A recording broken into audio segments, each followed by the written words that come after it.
Hi ಎಲ್ರಿಗೂ ನಮಸ್ಕಾರ. ಬಿಸಿ ಬಿಸಿ ಚಾಯ್ ಕುಡಿದು ವರ್ಷದ ಕೊನೆಯ ಸನ್ಸೆಟ್ಗೆ ಬಬಾಯ್ ಹೇಳ್ತಾ 2025ನ ವೆಲ್ಕಮ್ ಮಾಡೋದಕ್ಕೆ ನಾವೆಲ್ಲ ಹೊರಟಿದ್ದು ಕ್ರೌನ್ಗೆ.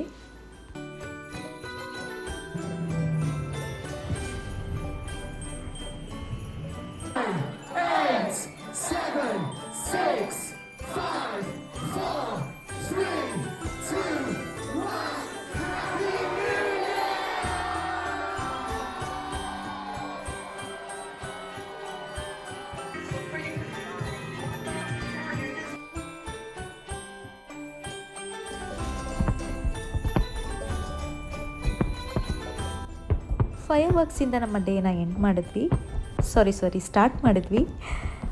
ಎಲ್ಲರಿಗೂ ಹೊಸ ವರ್ಷದ ಹಾರ್ದಿಕ ಶುಭಾಶಯಗಳು. Happy new year.